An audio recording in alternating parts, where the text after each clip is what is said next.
Buenas noches, hermanos, que el Señor les bendiga en esta hermosa noche que nos permite el Señor adorarle y alabarle. Vamos a orar juntos para pedirle al Señor que nos guíe en este tiempo en que vamos a abrir sus sagradas escrituras para aprender. Padre, te doy muchas gracias, Señor, por cada uno de mis hermanos aquí presentes y por cada uno de nuestros hermanos que nos miran a través de esta señal, Señor. Te damos gracias por cada uno de los que colaboran, Señor, para que tu palabra pueda seguir siendo difundida, Señor, y predicada. Abriremos tus escrituras en esta noche, Señor, para que tú nos hables. Habla nuestras vidas, Señor. Usa nuestras vidas. En el nombre de Cristo Jesús. Amén. Bueno, hermanos, como ustedes saben, estamos en el estudio del libro de los Hechos. Estamos en el capítulo 8.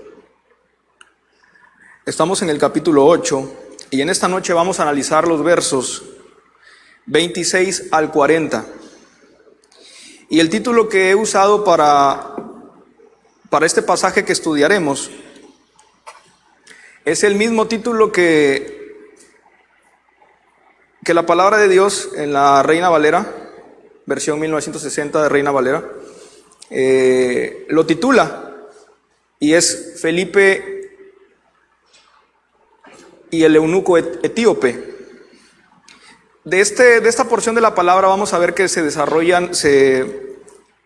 pueden desarrollar muchas enseñanzas. Hay muchas enseñanzas de Dios, así que le daré un paso, le daré prisa a empezar, ya que es bastante la información que tenemos. Y lo he titulado de la misma manera como la palabra lo titula. Es un encuentro entre el apóstol Felipe y un hombre eunuco etíope. Entonces vamos a empezar analizando verso 26, vamos a analizar verso a verso y vamos a ver las enseñanzas que el Señor tiene en esta porción de la palabra. Vamos al verso 26, capítulo 8 del libro de los Hechos. Dice así la palabra del Señor: un ángel del Señor habló a Felipe diciendo: levántate y ve hacia el sur, por el camino que desciende de Jerusalén a Gaza, el cual es desierto. Analicemos este primer verso. Vemos la intervención de un ángel de Dios que habla a Felipe, apóstol de nuestro Señor Jesucristo, diciéndole que se levante, que donde él estaba, probablemente de su morada, de su casa en Cesarea, y vaya hacia el sur, por el camino que desciende de Jerusalén a Gaza. Esto es aproximadamente, ese camino desde Jerusalén hasta el pueblo de Gaza es una distancia aproximada de 77 kilómetros, aproximadamente 15 horas caminando. Voy a pedir si me apoyas con la imagen número 1 para que podamos graficarlo y puedan ver mis hermanos más o menos. Imagen número 1.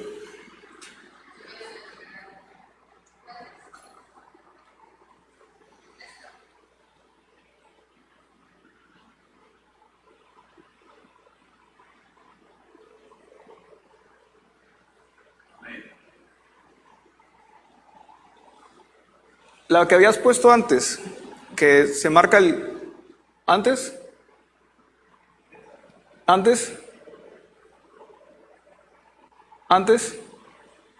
Ese.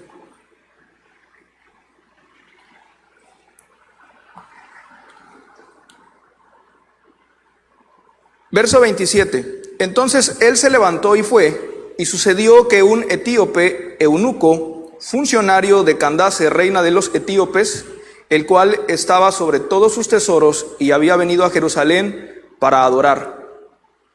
Vamos a empezar a desglosar este primer verso. Nuestro primer personaje en este relato, en esta porción de la palabra, es el apóstol Felipe. Sin embargo, aquí en escena surge un segundo personaje que va a ser central en esta historia y que va a ser muy importante para lo que queremos aprender y graficar en esta noche. Se trata de un hombre eunuco, pero ¿qué es un hombre eunuco? Bueno, un eunuco era un hombre, es un hombre castrado. Esto es un hombre privado de sus órganos genitales masculinos mediante la extirpación por corte. ¿Por qué se hacía esto en la antigüedad?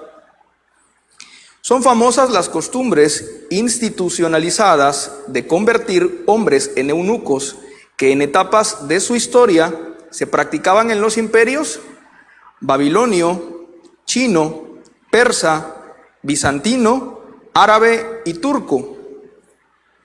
En estos casos, los hombres socioeconómicamente acomodados del país encomendaban a los eunucos especialmente el cuidado de las mujeres del harén. Estos hombres estaban bajo el cuidado de las mujeres de los reyes, de los gobernantes que tenían muchas mujeres, muchas concubinas, y a estos hombres se les castraba para de esta manera darles la tarea de cuidar a estas mujeres. Algunos eunucos llegaron a ser importantes funcionarios y alcanzar una considerable influencia política. Los más hábiles incluso se las ingeniaban para decidir políticas de Estado que afectaban las relaciones internacionales con los países vecinos. En estos países hubo eunucos que alcanzaron en lo social mucha fama, en lo económico muchas riquezas y en lo político mucho poder. Vemos que este tipo de hombres, estos personajes llamados eunucos, pues eran hombres que podían alcanzar mucho renombre dentro del reino. Podían llegar a ser hombres que se acomodaban económicamente muy poderosos, socialmente muy famosos y con riqueza y mucho poder político. Seguramente era el caso de este hombre eunuco procedente del reino de Etiopía. Vamos a ver de dónde venía este hombre. Algunos datos del reino de Etiopía en tiempos de nuestro Señor Jesucristo. Conocido también como Abisinia, fue un reino africano que abarcaba los actuales territorios de Etiopía y Eritrea. En su periodo de mayor extensión incluía además los actuales territorios de Djibouti, el norte de Somalia, el sur de Egipto, el este de Sudán, el oeste de Yemen y una parte suroccidental de Arabia Saudita. Era un reino bastante extenso que ocupaba algo de parte de territorios de países, de varios países hoy en día. El reino de Etiopía está relacionado territorialmente con el antiguo reino de Saba. El antiguo reino de Saba es mencionado en Primera de Reyes capítulo 10 y Segunda de Crónicas capítulo 9. Cuando la reina de Saba, dicho reino visita al rey Salomón con muchos regalos para escuchar su sabiduría a causa de la fama que Jehová le había dado. Todo esto unos 950 años atrás del tiempo que estamos nosotros desarrollando de este encuentro del apóstol Felipe con este hombre etíope. Pero regresando al año 60 después de Cristo, que es donde estamos situados en esta noche, en este estudio, regresando al año 60 después de Cristo, que es aproximadamente este relato del libro de los Hechos, vemos que este hombre era un tesorero del reino de Etiopía, de la reina Candace de Etiopía. Era un tesorero, entonces era un hombre bastante acomodado, un hombre de mucha influencia en el reino, un hombre con muchas riquezas, un hombre con mucho poder. Y lo que quiero resaltar, el primer punto que quiero resaltar en esta noche, es el interés que tenía este hombre, en conocer al Dios de Israel. Vemos en el verso 27 que Felipe se levanta al encuentro de este hombre eunuco, funcionario de Candace, la reina de los etíopes. Y en el verso 28 vemos, del capítulo 8, que volvía sentado en su carro y leyendo al profeta Isaías. Era un hombre, como había comentado, un hombre muy rico, un funcionario del gobierno.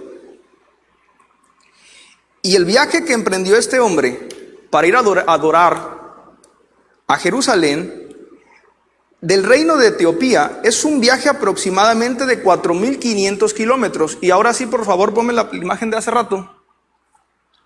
Esa era La que pusimos hace rato sí es la 1, pero no era el momento en que todavía la iba a usar. No, la primera, la que pusimos hace rato. Quiero que veamos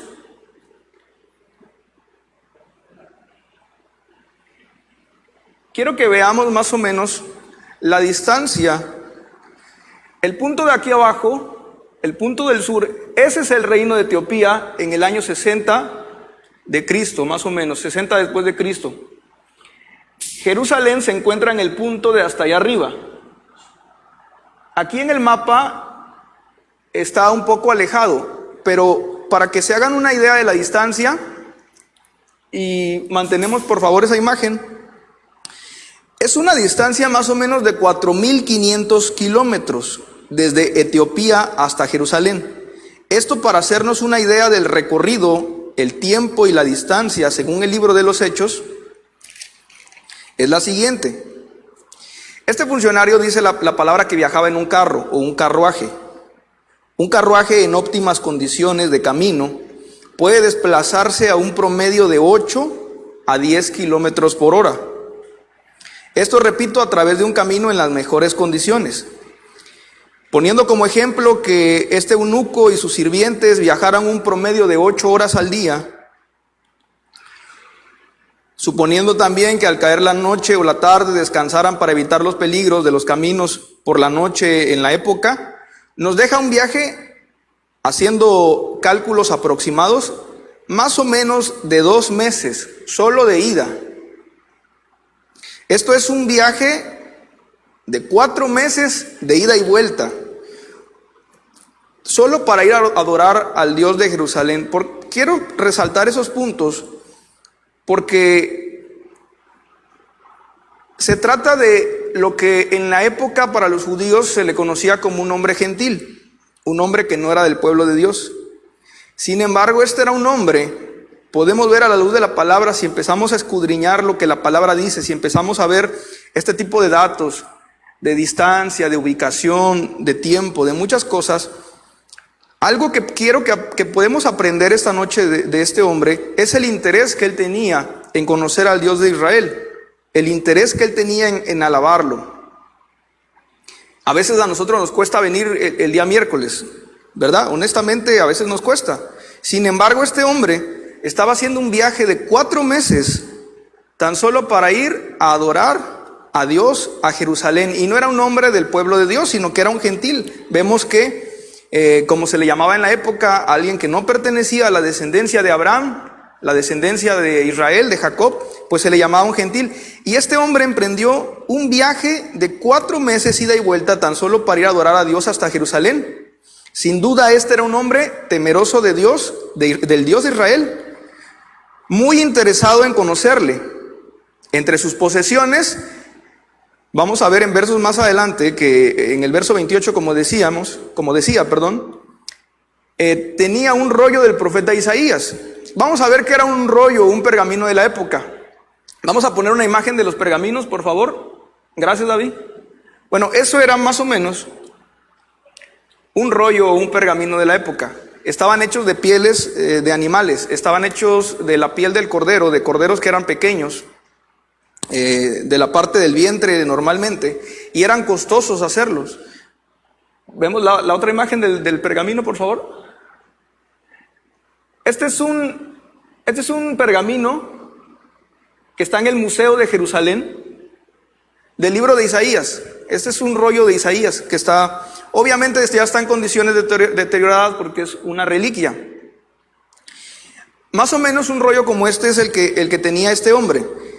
Entonces, segunda cosa que quiero recalcar, este hombre había usado sus riquezas para conocer de Dios. Mandarse a hacer una copia de estos rollos en esa época no era algo económico, no era algo que cualquiera pudiera costearse. Recordemos que en el pueblo de Israel escuchaban la palabra en la sinagoga y dentro de la sinagoga se tenían estos rollos. Alguien se levantaba a leerlos y el pueblo lo escuchaba. Pero este hombre había de alguna manera mandados a hacer una copia, usado sus riquezas para conocer más a Dios. El punto que quiero resaltar de esta primera parte es que en la palabra de Dios podemos ver hombres que Dios alcanzó, en quien Dios puso sus ojos, siendo muy humildes. Hay diferentes casos de hombres que siendo muy pobres, por ejemplo, como la historia de Lázaro y el rico, que eran siervos de Dios y que eran hombres que Dios tomó a su presencia cuando ellos murieron. Pero también quisiera resaltar que hay hombres que teniendo muchas riquezas, también Dios puso sus ojos en ellos y los eligió, y que fueron hombres que también desearon conocer a Dios.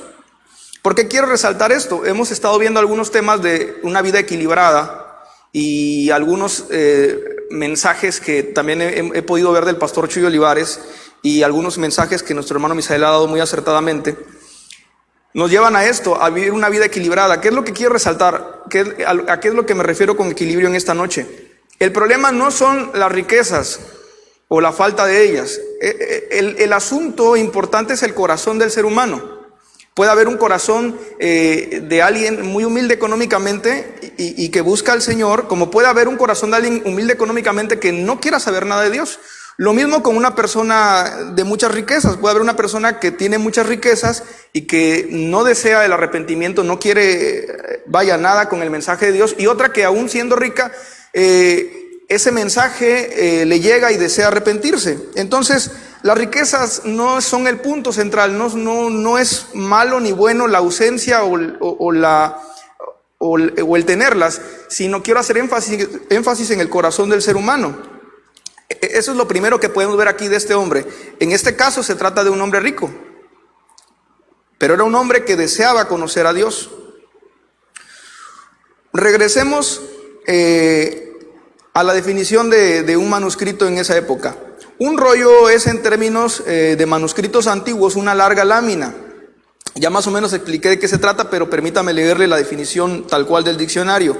Generalmente de papiro o pergamino, enrollada sobre sí misma, en que se escribía antes del desarrollo de los códices, que aunque escritos al comienzo sobre estos mismos soportes, tuvieron el formato de los libros actuales. La gente acudía a las sinagogas para escuchar la lectura de los rollos. No cualquiera podía costear los gastos de mandarse a hacer una copia, pues éstas se hacían a mano y en pergaminos hechos de pieles de animales bajo un detallado proceso, lo que hablaba hace un momento.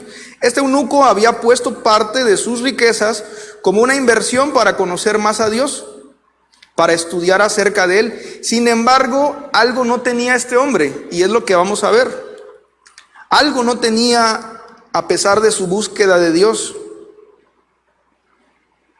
Él no tenía la revelación de aquel Mesías del cual leía, porque vamos a ver que estaba leyendo un pasaje que habla sobre nuestro Señor Jesús, que nosotros ahora de manera muy fácil pues sabemos que el Mesías es nuestro Señor Jesús, pero era todo un descubrimiento en esa época, sobre todo para el pueblo de Israel, que lo rechazó como su Mesías. Él leía sobre el Mesías sin siquiera saber de quién leía. Dios vio todo el esfuerzo de este hombre para conocerlo, y Dios estaba a punto de cambiar la vida de este hombre, eunuco, para siempre. Pues había enviado a Felipe, su apóstol, a hablarle de las buenas noticias de salvación. Verso 29, hermanos, por favor, del capítulo 8. Leímos el 26, el 27, leímos el 28 que decía que volvía sentado en su carro y leyendo al profeta Isaías.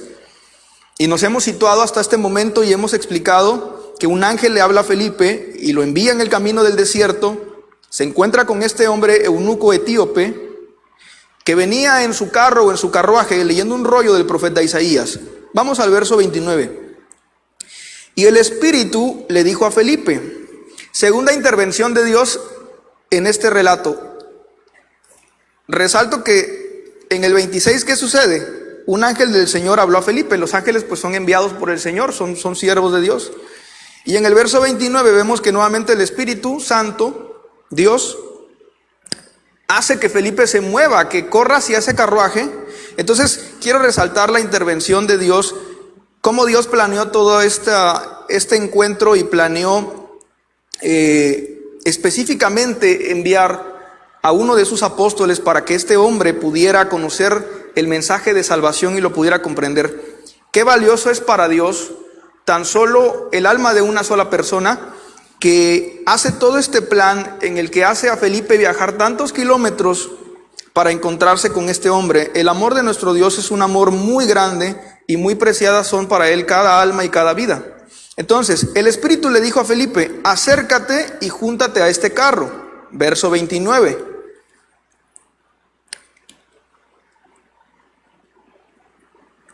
Verso 30. Acudiendo Felipe, le oyó que leía al profeta Isaías. Y Felipe le dijo: ¿pero entiendes lo que lees? 31. Y él dijo: ¿y cómo podré si alguno no me enseñare? Y rogó a Felipe que subiese. Quiero recalcar aquí la humildad de este etíope y su franqueza al reconocer que necesitaba quien le explicase lo que él estaba leyendo. Quiero resaltar que en él no hubo arrogancias, a pesar de su gran puesto. A lo mejor era un hombre, no a lo mejor, era un hombre seguramente muy letrado, muy instruido. Sin embargo, vemos que el plan de Dios para salvación, tal como dice su palabra, fue algo que él ocultó de la sabiduría humana y lo reveló a personas simples y comunes como nosotros, porque así le plació a él avergonzar la sabiduría de este mundo. Y este hombre, a pesar de su posición social, de todas sus riquezas, imagínense, el tesorero de un reino que era muy extenso en esa época. Si hoy en día un tesorero de tan solo estatal o un tesorero manejan muchísimo dinero, imagínense un tesorero de un reino. Todo el poder económico que tenía ese hombre, toda la sabiduría humana. Sin embargo, no tiene reparo en reconocer ante un hombre que no sabemos de qué características era Felipe, pero no creo que fuera un hombre de apariencia, que impresionara por su apariencia. Sin embargo, él, me imagino que también el Espíritu de Dios, moviendo a este hombre, le ruega, dice, que suba al carro para que le explique. Verso 32. El pasaje de la Escritura que leía era este: como oveja a la muerte fue llevado, y como cordero mudo delante del que lo trasquila, así no abrió su boca. 33. En su humillación no se le hizo justicia, mas su generación, ¿quién la contará? Porque fue quitada de la tierra su vida. Para nosotros es muy sencillo comprender hoy en día ese pasaje, pero para este hombre era todo un misterio. Lo podemos ver en el verso 34. Respondiendo el eunuco, dijo a Felipe: te ruego que me digas, ¿de quién dice el profeta esto? ¿De sí mismo o de algún otro? Entonces, verso 35, Felipe, abriendo su boca y comenzando desde esta escritura, le anunció el evangelio de Jesús. Vamos a hacernos algunas preguntas para desglosar y entender estos versos. Yo le pregunto, hermano, ¿por qué el eunuco no había entendido? Yo le daré la respuesta. El eunuco no había entendido porque no se le había enseñado el evangelio de salvación. Y esta pregunta nos la responde Romanos capítulo 10. Quiero que se sitúe por favor en el libro de Romanos. Vamos a pasar ahorita un momento central de nuestra predicación en los capítulos 10 y 11 de Romanos.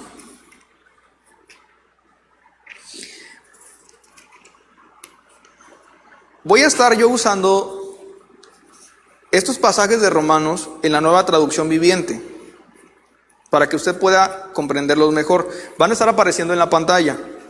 Si los quiere tener también en su Biblia, adelante, porque así puede ir leyendo ambas versiones. Pero no se preocupe, yo estaré aquí leyendo la Nueva Traducción Viviente. Entonces, ¿por qué el eunuco no había entendido? La respuesta la vemos en Romanos capítulo 10, verso 17, que dice así: así que la fe viene por oír, es decir, por oír la buena noticia acerca de Cristo. ¿Cuál es esta buena noticia? Bueno, que el Mesías prometido por los profetas había llegado al mundo, se habían cumplido todas las profecías acerca de él, había venido a enseñarnos el camino, encima de enseñarnos a morir por nuestras injusticias sin Él haber sido injusto, y ser crucificado, resucitar y darnos vida eterna con Él. Pero bueno, el eunuco pues él no había escuchado sobre esto. Segunda pregunta que nos podemos hacer: ¿todos a los que se les anuncia el Evangelio, la buena noticia, creen? Si decimos que no pueden creer porque no se les anuncia, pero una vez que se les anuncia, ¿todos los que se les anuncia creen? Sabemos que no. Y la respuesta está en el verso 16, un verso atrás. Sin embargo, Nueva Traducción Viviente, Romanos 10, 16. Sin embargo, no todos aceptan la buena noticia, porque el profeta Isaías dijo: Señor, ¿quién ha creído nuestro mensaje? Entonces vemos que no todos aceptan esta buena noticia. Tercer pregunta que nos podemos hacer: ¿el mensaje le fue anunciado a Israel? La respuesta la vemos en Romanos 10, 18. Vamos al verso 18. Pero pregunto, dice Pablo, ¿de verdad el pueblo de Israel oyó el mensaje? Claro que sí. Y cita nuevamente al profeta, no cita un salmo, perdón. El mensaje se ha difundido por toda la tierra y sus palabras por todo el mundo. Entonces, ¿el mensaje fue anunciado a Israel? Sí fue anunciado a Israel. Pero, ¿Israel entendió este mensaje? Romanos 10, 19 al 21. Vuelvo a preguntar, ¿entendió realmente el pueblo de Israel? Por supuesto que sí, pues incluso en el tiempo de Moisés Dios dijo: despertaré sus celos con un pueblo que ni siquiera es nación, provocaré su enojo por medio de gentiles insensatos. Luego Isaías habló audazmente, hasta ahí, hasta el verso siguiente. Pregunta: ¿Israel entendió el mensaje? Sí. Pero ¿qué fue lo que Israel no hizo? No creyó en ese mensaje. El mensaje le fue anunciado. Entendieron el mensaje. Sin embargo, Israel no creyó en ese mensaje. Les hago una siguiente pregunta, o nos hacemos una siguiente pregunta para seguir estudiando este tema. Entonces, ¿esto quiere decir que Dios rechazó a Israel? Romanos 11, versos 1 al 6, nos da la respuesta a esta pregunta. ¿Dios rechazó a Israel entonces? Dice así: entonces pregunto, ¿acaso Dios ha rechazado a su propio pueblo, la nación de Israel? Por supuesto que no. Yo mismo soy israelita, dice el apóstol Pablo, descendiente de Abraham y miembro de la tribu de Benjamín. No, Dios no ha rechazado a su propio pueblo, al cual eligió desde el principio. ¿Se dan cuenta de lo que dicen las escrituras sobre este tema? El profeta Elías se quejó del pueblo de Israel ante Dios y dijo: Señor, han matado a tus profetas y derribaron tus altares. Yo soy el único que queda con vida y ahora me buscan para matarme a mí también. ¿Recuerdan que esto lo vimos en la enseñanza del hermano Misael?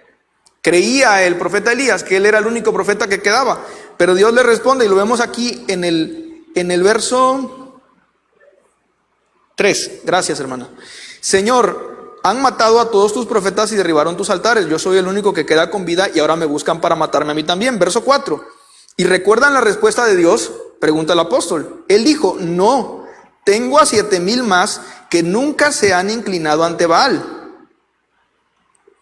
Lo mismo sucede hoy, porque unos cuantos del pueblo de Israel han permanecido fieles por la gracia de Dios, es decir, por su bondad inmerecida al elegirlos. Entonces, no todos, Dios no ha rechazado a su pueblo, porque la prueba de que no ha rechazado a su pueblo es que desde la época del apóstol Pablo él decía algunos, y estos algunos pues fueron los apóstoles y los primeros creyentes. Aunque fueron pocos, aunque no fue todo el reino, Dios por su misericordia dice que apartó y mantuvo un remanente para bendición, teniendo misericordia.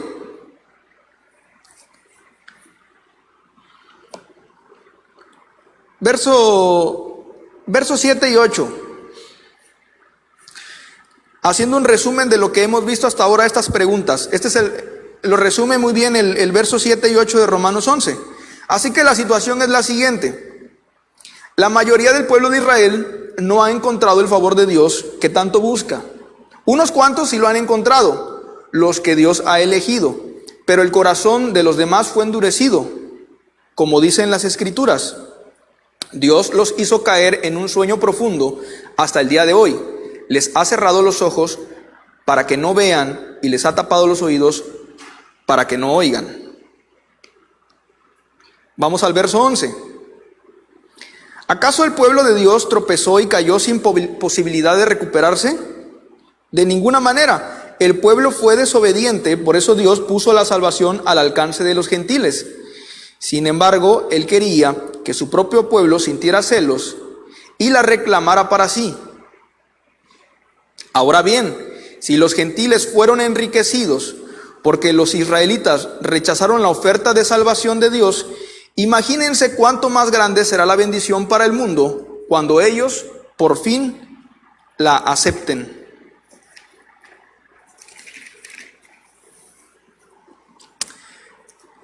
¿Qué quiere decir todo esto que hemos desarrollado y por qué lo hemos desarrollado?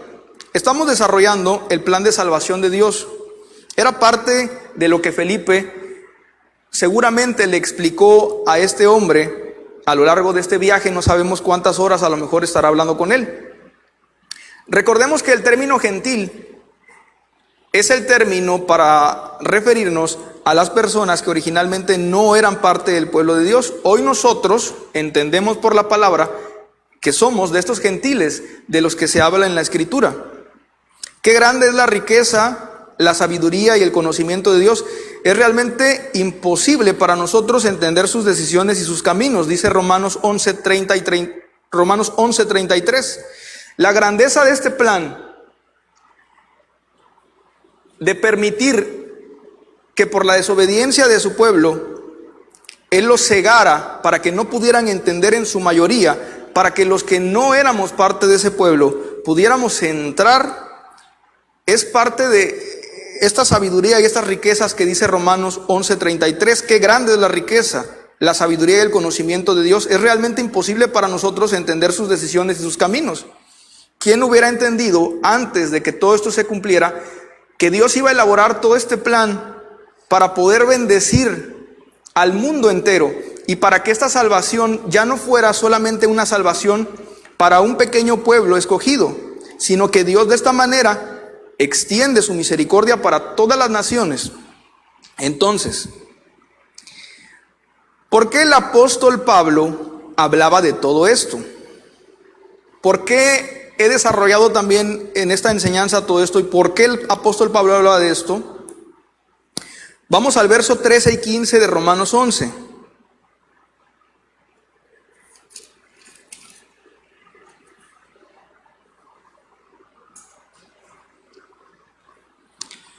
Dice así, igual estoy en Nueva Traducción Viviente. Menciono todo lo anterior especialmente para ustedes los gentiles. Esta palabra es para nosotros. Desde esa época Pablo pues era el apóstol a los gentiles y esta palabra es para nosotros hoy en día. Dios me designó apóstol a los gentiles. Pongo énfasis en esto porque de alguna manera quiero hacer que los hijos de Israel sientan celos de lo que tienen ustedes los gentiles, y entonces yo pueda salvar a algunos de ellos.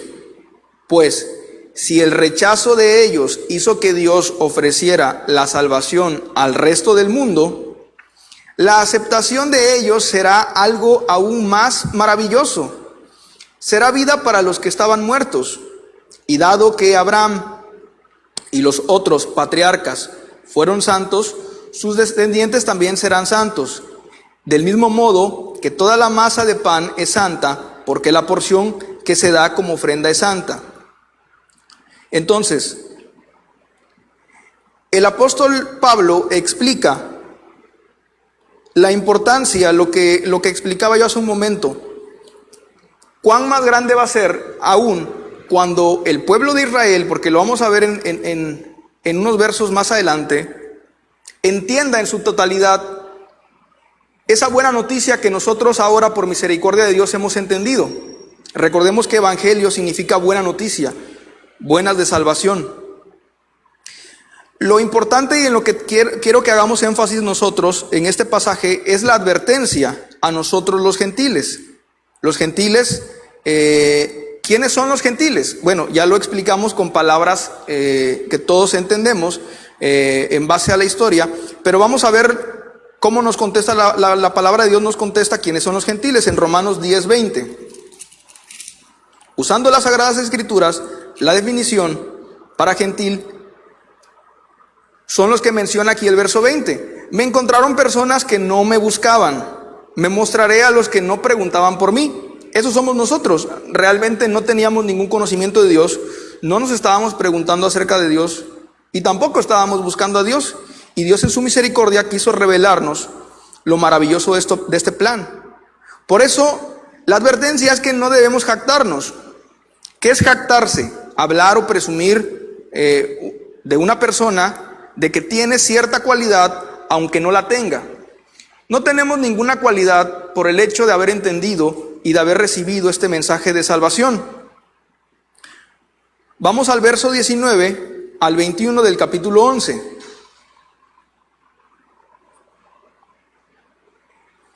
(19 al 21 del capítulo 11 de Romanos, Nueva Traducción Viviente).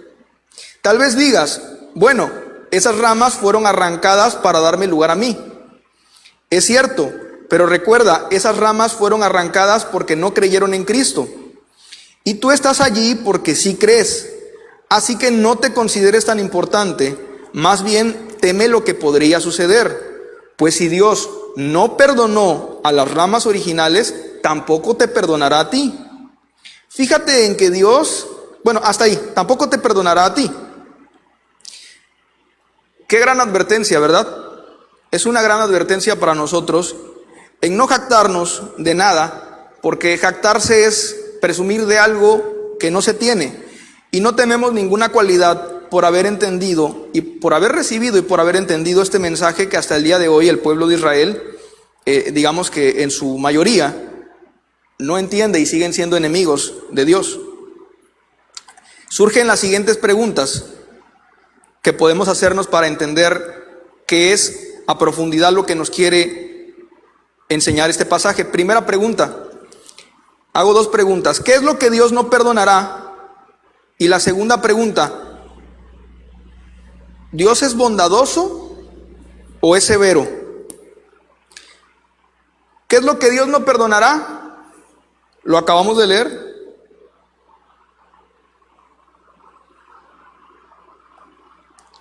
Perdón, lo vamos a leer, pero primero contestemos la segunda pregunta. ¿Dios es bondadoso o es severo? ¿Qué creen ustedes, hermanos? ¿Es bondadoso o es severo? Así es. Vamos al verso 22. El verso 22 nos responde que Dios es ambas cosas. Y aquí hay una gran sabiduría que pongamos atención, porque es muy importante para nuestras vidas comprender lo siguiente. Verso 22. Fíjate en que Dios es bondadoso, pero también es severo.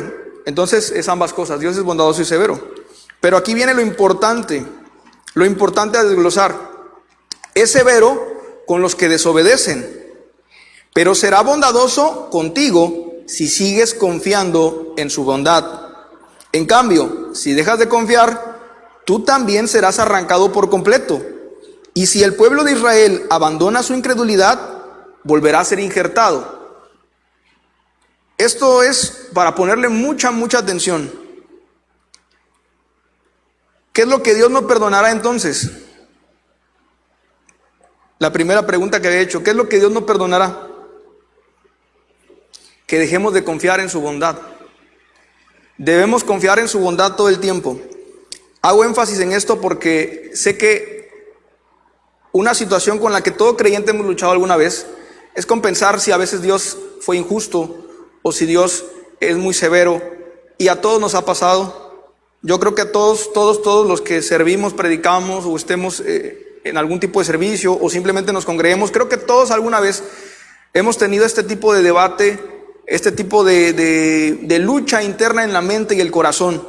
de pensar si Dios a veces sus decisiones fueron duras para con nosotros en alguna situación de la vida o algo que observamos en la vida de otra persona. Dios nos invita a confiar plenamente en que Él es un Dios bueno. Si dejamos de confiar en que Él es un Dios bueno y si dejamos de confiar en Él como nuestro Salvador y que por su bondad nos salvará, podríamos caer de esa salvación. Sin embargo, Él dice que Él es bueno para los que confían, severo para los que desobedecen. Éxodo 34, versos 6 y 7.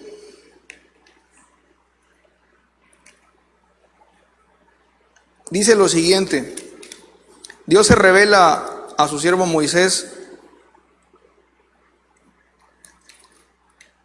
el Todopoderoso, el Creador del cielo y la tierra. Dice el verso 6 y verso 7. Y aquí vemos lo mismo. Vemos cómo Dios es un Dios bondadoso, pero es un Dios severo también. ¿Qué quiere decir esto? ¿Por qué no se contradice? Bueno, Él espera que estemos siempre nosotros comportándonos de la manera correcta para que podamos ver su bondad todo el tiempo y no tengamos que ver su severidad. No hay necesidad de ver la severidad de Dios, y eso es lo que Él recalca en este pasaje. El Señor pasó por delante de Moisés proclamando. Moisés había pedido ver la gloria de Dios. Entonces la palabra dice que el Señor pasa delante de él diciendo lo siguiente: Dios, Yahvé el Señor, el Dios de compasión y misericordia. Soy lento para enojarme y estoy lleno de amor inagotable y fidelidad. Yo derramo amor inagotable a 1000 generaciones y perdono la iniquidad, la rebelión y el pecado. Pero no absuelvo al culpable, sino que extiendo los pecados de los padres sobre sus hijos y sus nietos. Toda la familia se ve afectada hasta los hijos de la tercera y cuarta generación. Pero esto quería leerlo en la versión Reina Valera también. 34 verso 6. Y de aquí lo desglosamos. Y pasando Jehová por delante de él, proclamó: Jehová, Jehová, fuerte, fuerte, misericordioso y piadoso, tardo para la ira y grande en misericordia y verdad, que guarda misericordia a millares, que perdona la iniquidad, la rebelión y el pecado, y que de ningún modo tendrá por inocente al malvado, que visita la iniquidad de los padres sobre los hijos y sobre los hijos de los hijos hasta la tercera y cuarta generación. Entonces, nuestro Dios ¿es un Dios que perdona la iniquidad o es un Dios que visita la maldad? Es un Dios que perdona la iniquidad, pero visita la maldad de aquellos que rechazan su oferta de perdón y salvación. Dios ha extendido a nosotros una oferta de perdón y salvación tan increíble que todos conocemos a través de nuestro Señor Jesucristo, muriendo en la cruz. De tal modo que aunque sí, todos cometimos iniquidad y pecado, Dios nos perdona y todo está borrado. Sin embargo, ¿en quiénes visita Él la maldad y a quiénes castiga? Aquellos que rechazan confiar en que Él es un Dios bueno, que ha provisto también de un medio de salvación. Por eso la palabra nos advierte y nos dice: no dejes de confiar en la bondad de Dios. E invitemos a otros a confiar en la bondad de Dios. Pero hay una buena noticia para Israel. No solamente son buenas noticias para nosotros. Vamos de nuevo por favor a Romanos 11, versos 23 y 24. Y si el pueblo de Israel abandona su incredulidad, ¿qué va a pasar? Volverá a ser injertado, pues Dios tiene poder para volver a injertarlo en el árbol. Tú, por naturaleza, o sea nosotros, no eras una rama cortada, eras una rama cortada de un olivo silvestre. Está ejemplificando Dios con una especie de árbol. Nosotros éramos un olivo silvestre. Por lo tanto, si Dios estuvo dispuesto a ir en contra de la naturaleza al injertarte en un árbol cultivado, Él estará mucho más dispuesto a injertar las ramas originales en el árbol a que pertenecen. Esto es una buena noticia para Israel. Porque el verso 26 nos dice qué sucederá con Israel. Y entonces todo Israel será salvo, como dicen las Escrituras: el que rescata vendrá de Jerusalén y apartará a Israel de la maldad, y mi pacto con ellos es que quitaré sus pecados. Entonces, en el final de los tiempos, vemos que una gran parte del pueblo de Israel, o el pueblo de Israel, es movido a arrepentimiento por Dios. Y si dice la palabra que su desobediencia trajo bendición para el mundo entero, ¿cuánta bendición al mundo entero no traerá el día que Israel se arrepienta y acepte al Mesías? Regresemos por favor al pasaje del etíope. Regresemos a Hechos capítulo 8.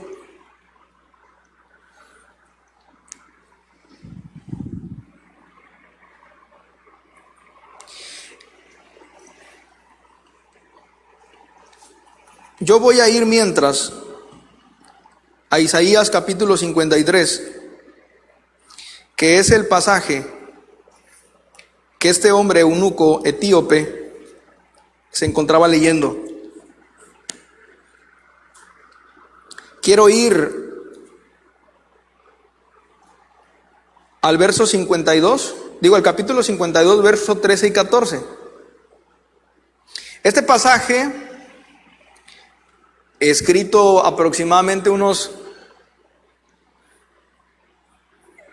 900 años, me parece, antes de Cristo, mucho antes de que Él viniera. Este es un pasaje que hasta el día de hoy, en las Sagradas Escrituras del pueblo de Israel, que es lo que nosotros conocemos como Antiguo Testamento, ellos lo abrevian con las siglas que en su pronunciación es Tanaj, es el Antiguo Testamento. Son escrituras que tienen hasta el día de hoy. Sin embargo, hasta el día de hoy ellos no pueden entender que este pasaje está hablando del Mesías. ¿Por qué? Porque hay múltiples pasajes que hablan de que el Mesías les traería victoria sobre sus enemigos, les traería salvación y un reino de prosperidad. Sin embargo, a nosotros que tenemos la bendición de Dios, uno, de que Dios nos ha perdonado, que nos ha dado su Santo Espíritu y nos ha dado la totalidad de las Escrituras, pues podemos entender que ese plan estaba dividido en dos fases. Una primera fase donde el Mesías, el enviado del Señor, tendría que sufrir, y una segunda fase que es su segunda venida, cuando entonces sí, primero muestra su bondad. ¿Por qué? Vamos a ver a la luz de este pasaje.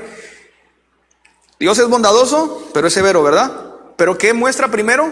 Siempre su bondad y su misericordia. ¿Por qué? Porque envía a Jesucristo como un siervo sufriente, como un siervo humilde, que perdonó la ofensa, que entregó su vida para que podamos tener perdón. Sin embargo, para los que no se arrepienten y no aceptan, entonces cuando Él venga por segunda vez, dice que vendrá a destruir al que es inicuo, al malvado. Fíjense lo que dice el verso 13 y 14 del capítulo 52, va a aparecer aquí en la pantalla en Nueva Traducción Viviente. Miren, dice el Señor, mi siervo prosperará, será muy exaltado. Pero muchos quedaron asombrados cuando lo vieron. Tenía el rostro tan desfigurado que apenas parecía un ser humano, y su aspecto no se veía como un hombre. Capítulo 53, ahora capítulo 53, verso 1 y 2. ¿Quién ha creído nuestro mensaje? ¿A quién ha revelado el Señor su brazo poderoso? Mi siervo creció en la presencia del Señor como un tierno brote verde, como raíz en tierra seca.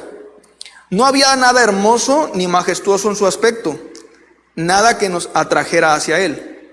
Para nosotros es muy fácil hoy en día comprender en esos versos, porque sabemos de la crucifixión y de todo el padecimiento de nuestro Señor, como dice el verso 14 del capítulo 52. Muchos quedaron asombrados. Podemos ver por los evangelios que ciertamente cuando Él estaba en la cruz se asombraban de su aspecto, que estaba tan desfigurado a causa de los golpes y a causa de todo el castigo que recibió.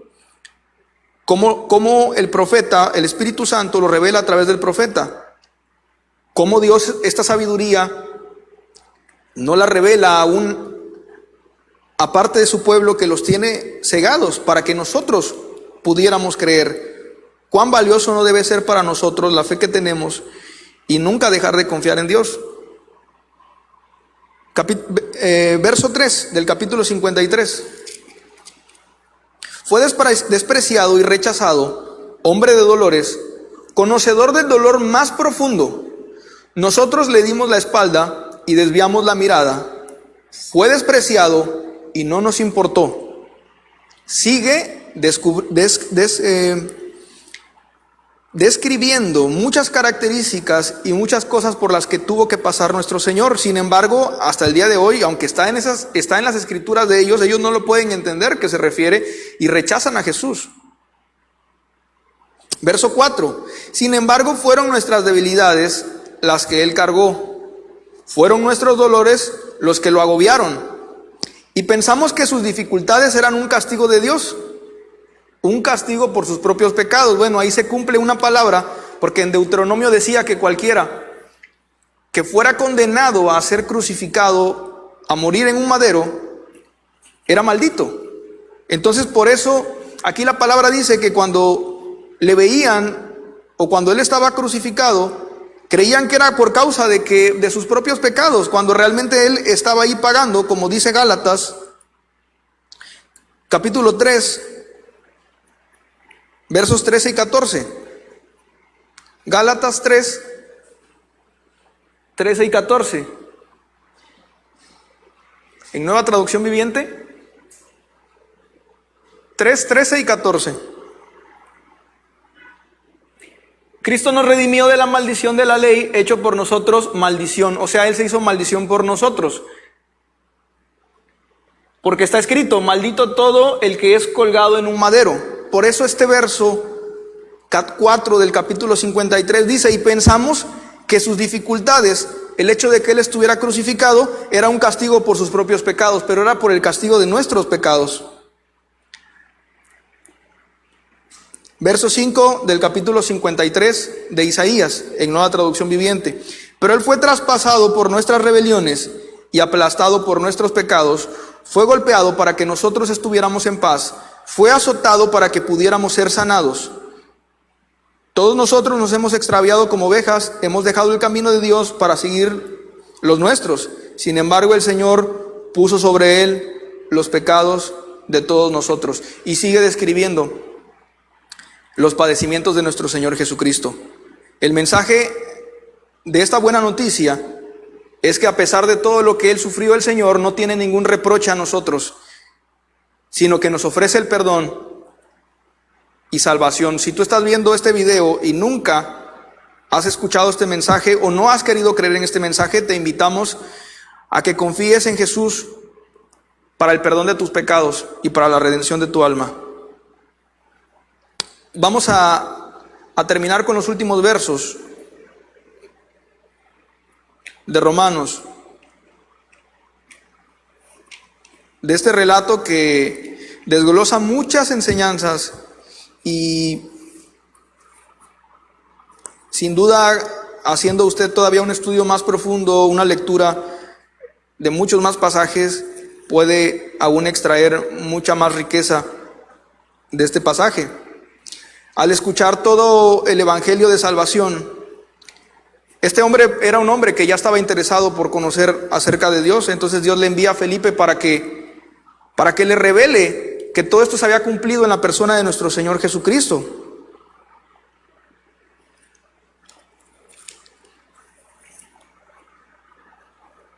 Entonces,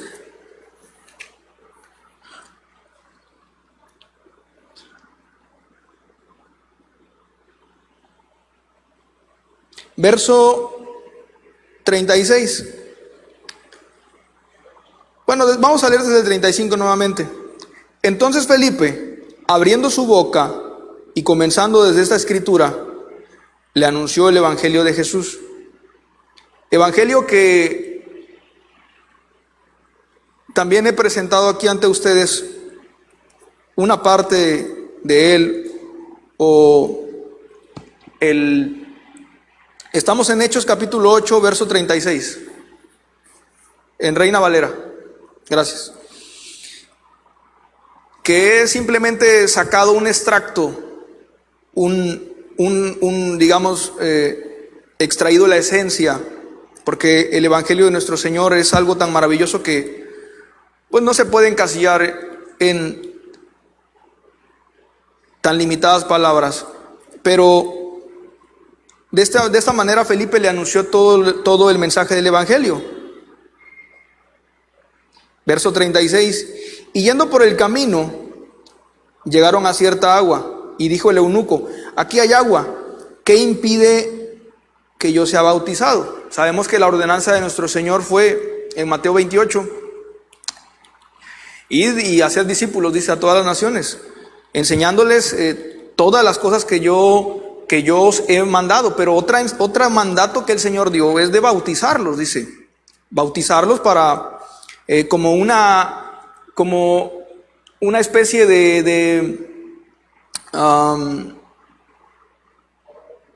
es como una confirmación pública de esa nueva vida que el Señor nos ha dado cuando nosotros descendemos a las aguas. Entonces, es importante que los que creemos en Cristo y que ya hemos confiado en Cristo, si tenemos oportunidad, tenemos que cumplir este mandato de bautizarnos, de bajar a las aguas y de ser bautizados, porque es una ordenanza del Señor.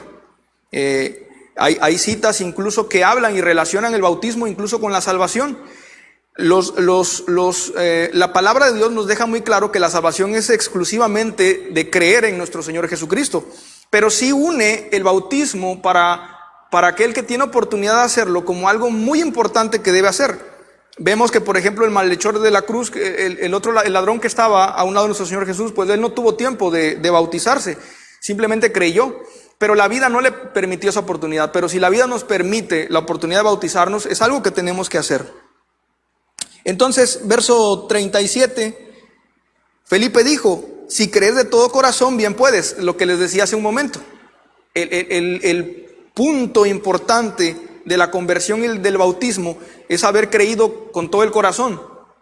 No tanto en sí el hecho del bautismo, sino el creer plenamente que Jesucristo es el Mesías, el Salvador enviado por Dios al mundo, y que mediante la fe en Jesucristo nosotros tenemos perdón de pecados y vida eterna. Y hacemos entonces el acto del bautismo como un símbolo de esa nueva vida que el Señor Jesucristo nos da por medio del perdón y por medio del lavamiento de su sangre. Felipe dijo: si crees de todo corazón, bien puedes. Y respondiendo dijo: creo que Jesucristo es el Hijo de Dios. Justo lo que explicaba hace un momento, hermanos. Él contestó: creo que Jesucristo es el Hijo de Dios. Verso 38.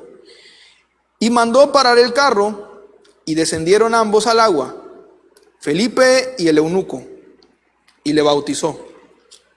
39.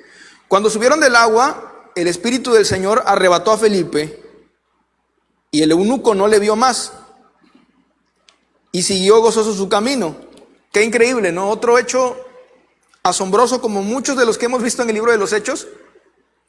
La literatura de ciencia ficción le llama, a partir del año 1700, al fenómeno de que un cuerpo se desplace de un lugar a otro sin saber cómo se desplazó instantáneamente. Le llama teletransportarse la literatura de ciencia ficción. Pero este término y este concepto no existió hasta el año 1700. O sea que 1700 años antes la palabra de Dios ya nos hablaba de algo que la ciencia ficción hoy en día habla como teletransportarse, porque Felipe desapareció. Y luego veremos en el verso siguiente que apareció a unos 40 kilómetros de donde estaba ahí, en otra ciudad llamada Azoto, de donde él estuvo predicando el evangelio hasta Cesarea, hasta su casa. Verso 40. Pero Felipe se encontró en Azoto. Tenemos la imagen de dónde está la ciudad de Azoto. Es aproximadamente 30 kilómetros, 40 kilómetros de donde estaban. Ahí, esa es.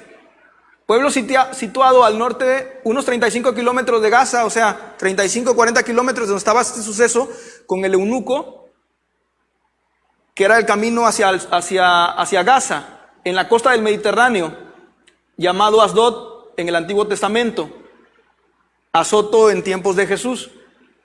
Felipe siguió por las poblaciones costeñas hasta llegar a Cesarea, donde tenía su residencia, según vemos en Hechos 21. Verso 8, pero no vamos a ir eso. Entonces, Felipe todavía, al encontrarse en Azoto, verso 40, pasaba y anunciaba el evangelio. Tengo otra imagen por ahí de todas las ciudades desde esa. Azoto es ese puntito que de abajo hacia arriba es el tercero. Gaza, Ascalón, Azoto. Felipe todavía al aparecer de Gaza instantáneamente en Azoto, después de bautizar al hombre etíope, caminando, es un camino de muchos días. Son, creo, de Azoto a Cesarea, me parece,